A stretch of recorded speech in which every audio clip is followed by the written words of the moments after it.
দেবলীনার সর্বনাশ হওয়া থেকে এবার কেউ আটকাতে পারবে না। হ্যাঁ বন্ধুরা, ভিডিওটা লাইক দিয়ে দেখতে থাকুন। যে মুহূর্তে কিনা দেবলীনার সেন্স ফিরে আসা মাত্রই দেবলীনা যখন কিনা জানতে পারে যে ওকে বন্দি একটা ঘরে আটকে রাখা হয়েছে, এবং ঠিক তার পর মুহূর্তে দেবলীনা যখন বলতে থাকে যে আমাকে কেন আটকে রাখা হয়েছে, এখানে আমার জবাব চাই, ঠিক সেই মুহূর্তে গুন্ডাটা যখন বলতে থাকে যে শোনো, তোমাকে খুব একটা বেশিক্ষণ এখানে কষ্ট করতে হবে না, তুমি যে খুব বড়লোক বাড়ির মেয়ে এবং তুমি যে এই সমস্ত কষ্ট কোনো মতে বরদাস্ত করতে পারো না সেটা আমাদের খুব জানা আছে, কিন্তু ও বাড়িতে নিশ্চয়ই বিয়ে হচ্ছে তাই না, সেই বিয়েটা সম্পূর্ণ না হওয়া পর্যন্ত তো কোনো মতে আমরা তোমাকে ছাড়তে পারবো না, তাই ততক্ষণ অবধি তোমাকে আমাদের জিম্মাতেই থাকতে হবে। অন্যদিকে দেবলীনা যখন বলতে থাকে যে সে বাড়িতে বিয়ে হচ্ছে মানে আমি তো কোণে, আমি এখানে যখন আছি তাহলে সেখানে কী করে বিয়ে সম্পন্ন হতে পারে, ঠিক সেই মুহূর্তে গুন্ডাটা যখন বলতে থাকে যে সেটা না হয় তুমি এই ধাঁধাটা মিলিয়ে নাও, ঠিক সেই মুহূর্তে কুসুম যখন বলতে থাকে যে অনুশ্রী আমাদের কিন্তু কোনো মতে এত দেরি করা যাবে না, কারণ বলা যায় না কখন দেবলীনা ম্যাডাম গুন্ডাদেরকে চকমা দিয়ে এখানে এসে হাজির হয়ে যায়, এবং একবার যদি সেই বিয়ে সম্পন্ন হওয়ার আগে এখানে এসে হাজির হয় তাহলে নিশ্চয়ই তুমি বুঝতে পারছো যে আমাদের কপালে অশেষ দুঃখ আছে, এবং সেই সমস্ত দুঃখ এড়াতে আমাদের রীতিমতো সব কিছু তাড়াতাড়ি করতে হবে। অন্যদিকে অনুশ্রী বলতে থাকে যে দেবলীনা ম্যাডাম যে কোনো সময় এখানে এসে যেতে পারে, এবং ঈশান স্যার তো এখানে কোনো মতে কোঅপারেট করছে না, এবার আমি কী করবো বলুন তো, আপনি বরঞ্চ একবার ঈশান স্যারকে বলুন না যে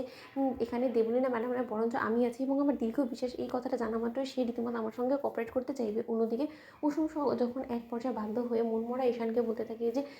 ঈশান সাহেব আপনি কেন বুঝতে পারছেন না বলুন তো, যে আপনার আর অপোজিটে যে আছে সে হলো কি আপনার মনের মানুষ, আপনি তো সবসময় অনুশ্রীকে আপনার জীবনসঙ্গী হিসেবে চেয়েছিলেন তাই না, তাহলে আপনি ধরে নিন যে ঈশ্বর হয়তো বা সেটাই কবুল করে নিয়েছে, এবং ঈশ্বর আপনার পাশে তাকেই এখন পাঠিয়ে দিয়েছে, এবং এই ঘুমটার কারণ একটাই কারণ, এই ঘুমটার আড়ালে আছে অনুশ্রী। আপনি এবার নিশ্চয়ই বুঝতে পারছেন, তাই এবার আপনি আর কোনো মতো মনমরা হয়ে আর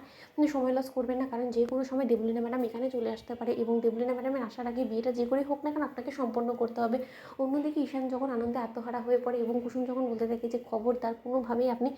কিন্তু আপনার চেহারায় কোনো রকম কোনো এক্সপ্রেশনে বুঝতে দেবেন না কাউকে যে আপনি রীতিমতো এই বিয়েটাকে নিয়ে যথেষ্ট পরিমাণে খুশি আছেন, আপনি আগের এক্সপ্রেশনে রাখার চেষ্টা করুন। অন্যদিকে যখন কিনা শুভদৃষ্টি সম্পন্ন হওয়া মাত্রই যখন কিনা পুরোহিত মশাইকে ঈশান বলতে থাকে যে পুরোহিত মশাই আপনি যত তাড়াতাড়ি সম্ভব বিয়ে সম্পন্ন করার চেষ্টা করুন, ঠিক সেই সময় অনুশ্রী যখন মনে মনে বলতে থাকে যে হায় ঈশ্বর তুমি দেখো গুন্ডাদেরকে কোনো মতে যাতে চকমা দিয়ে দেবলীনা ম্যাডাম না আবার এখানে পৌঁছে যায়। অন্যদিকে দেবলীনা যখন বলতে থাকে যে না কোনো মতেই কুসুম আমি তোমার উদ্দেশ্য হাসিল হতে দেবো না, এবং এটা নিশ্চয়ই